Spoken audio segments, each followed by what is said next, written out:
Welcome back to the channel for an exciting build feature.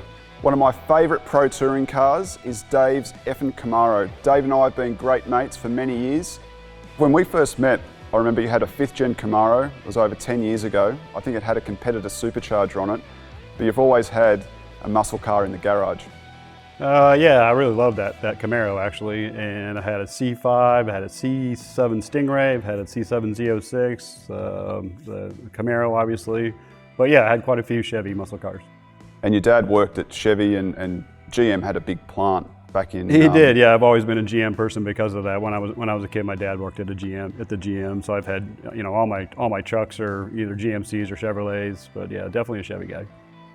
So the C7 Z06, obviously LT4 powered, and you had one of the very first cars that were released, but that's where the inspiration for the Camaro build really started, right? It was at least the motor part of it. I love the LT4, but the inspiration really is from our customers. We do so much business in that pro touring community, and we were at the racetrack at the events all the time, seeing them autocross and seeing them on the track, and we just thought we needed to build one of these things ourselves. And that trend for pro touring it's just exploded in the last 5 to 10 years. Like, I remember you've explained to me that the street rod market has really declined, and big companies like Roadster Shop, for example, are now building these pro touring masterpieces, and many other high-end builders like Detroit Speed and Smitty's Custom Auto. It's really the popular build category. For sure, yeah. You won't see many roadsters at Roadster Shop anymore. But yeah, everybody's, it's really just my age bracket. I think a lot of the older people had the roadsters and the street rods and that type of stuff. And our generations, we grew up with muscle cars. And when you buy an old muscle car, you think you want one. And when I bought this car and drove it home, you realize how bad the cars are terrible in the original form. But when you put all this modern stuff on them, they're fantastic.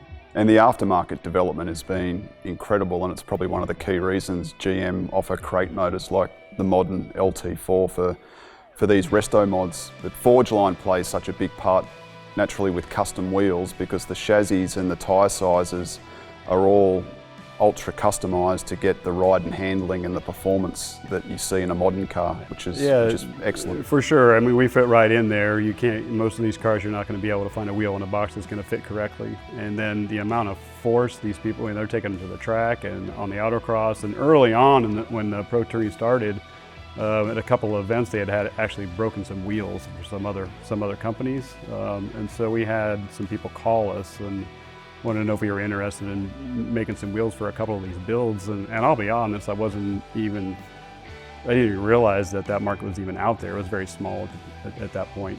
And the rise of the pro touring segment, Forge line unquestionably has been the #1 wheel choice.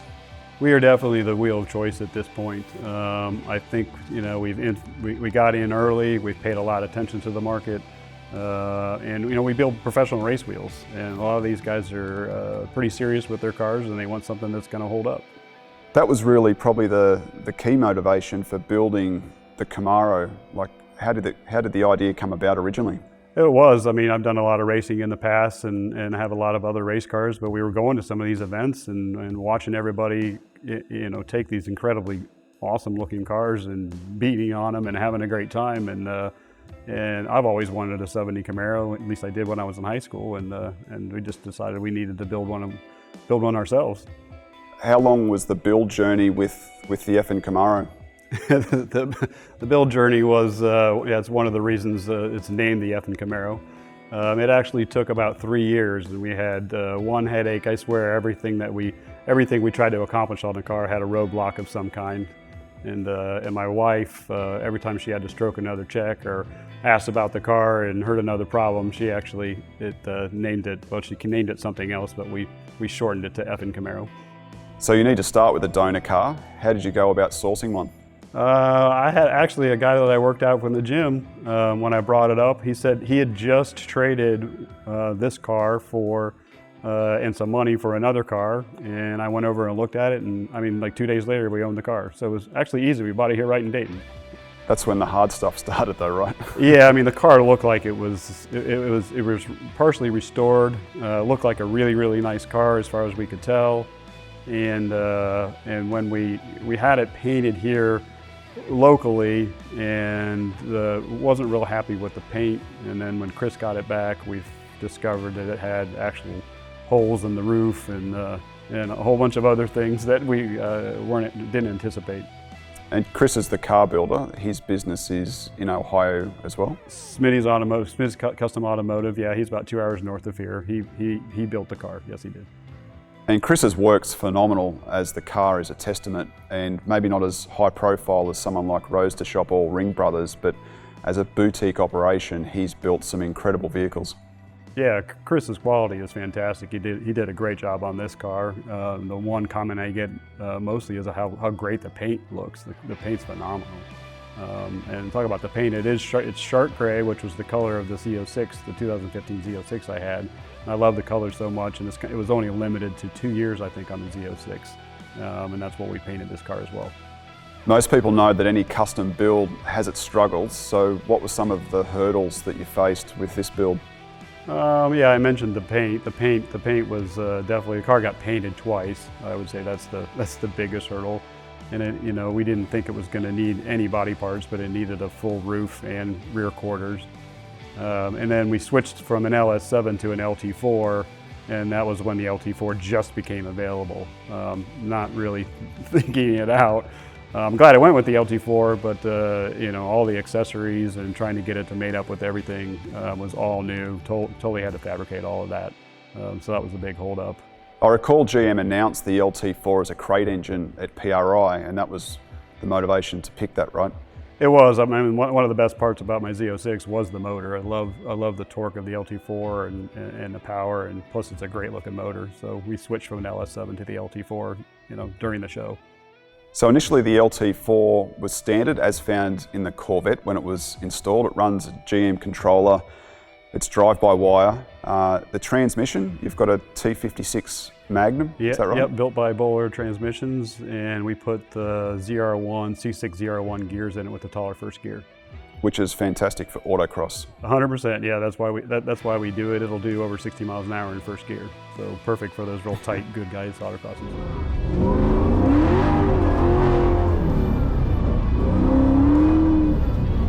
And the clutch?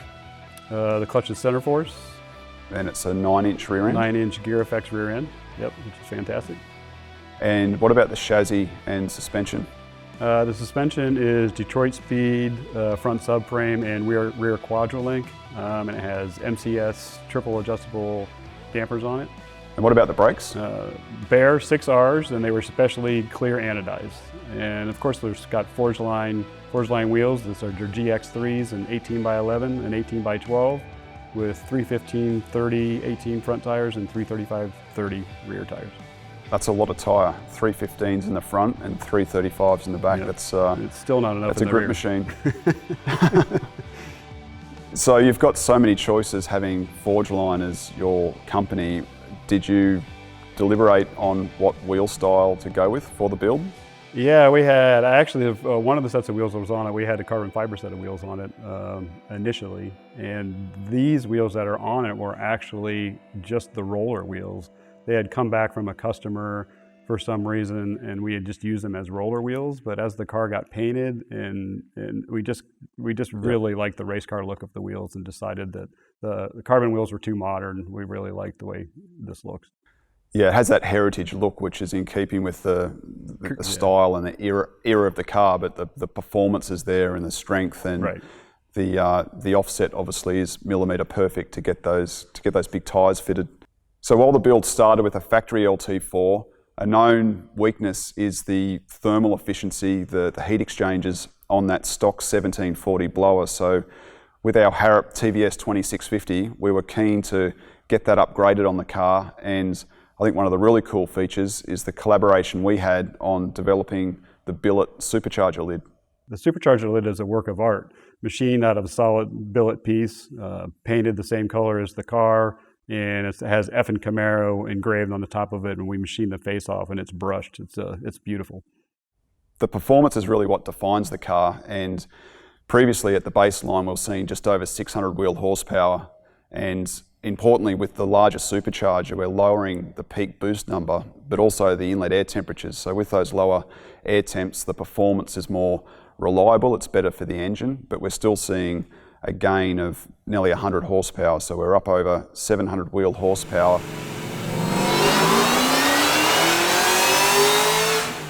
But the torque is just phenomenal. Yeah, the torque's what you notice the most. On the autocross course, I would have to say maybe a little bit too much torque. And Brian, our expert calibrator in the US, has been working on the tuning, so that's another fantastic feature that we can dial it in. So let's talk about some of the other features on the car. The interior is amazing. It's modern yet has that retro feel to it. How did you come about deciding on that? Yeah, Trent's Trick Upholstery up in Ohio by Columbus as well, up by Smitty, and Smitty had used him before, and I'd seen some of the other stuff that he had done. He's super creative. Sat down, Trent's one of those guys you sit down with and you kind of tell him what, not necessarily theme, but you know what it is that you want the car to look like in the interior. We talked a lot about a lot of different things. Had the Recaro seats, wanted to keep it black. We talked about different textures and, you know, wanted it a little bit more modern, but also retro styled as well. And Trent's one of those guys, after that conversation, you just let him, you can't see the car until he's completely done, and hope you're happy with it. And we're extremely happy with it. He actually has wheel bolts from the wheels, from our three-piece wheels, which he's drilled holes in and wire tied together all throughout the car. And he had never done that, taught himself how to do that, and it's pretty amazing. It's a great connection with the origins of Forgeline and the wheel technology as well. So Recaro seats, Momo retro style steering wheel, the car audio. Yeah, raceback dash, which to give it that race car look and have all those race car features. And yeah, an Alpine stereo from California Custom Sounds here in Dayton. They did a magnificent job on the stereo, so it's got Apple CarPlay, just like a modern car. Vintage air is fantastic. So moving from the interior to the body, what are some of the key features? It has carbon fiber hood and carbon fiber fenders by Carbon Customs, Albert Melchior. And it also has, one of my favorite things, it has D&Z Customs. So it has a D&Z Customs front spoiler. But then we also moved the turn signals down from next to the headlights down into the bumpers. So D&Z Fabrications makes these LED strips integrated into the bumper, which is fantastic. Everybody seems to like that as well. Also has LED taillights and LED headlights, and just the factory small spoiler, which I like better than the big spoiler. So most importantly, what's it like to drive? The car's fantastic to drive. You know, on the autocross, on the road course, it's a blast. You know, with all the power and all the handling stuff that we've done to it, it does very, very, very well, quite well. But best of all, I mean, it's a great street car as well. We've taken it on many trips. We drove it to 500 miles to Pennsylvania. Did a Cars and Cones trip on it, where we traveled about 2,500 miles on that trip over 5 days and autocrossed every day, which is great. So that's the best part about it. It does all that stuff great. Really appreciate you taking the time, Dave. It's brilliant that it's such a great driver. I can't wait to get back to Ohio and we'll get out and do some events. Yeah, it's been a while. It'd be great to see you. Looking forward to it.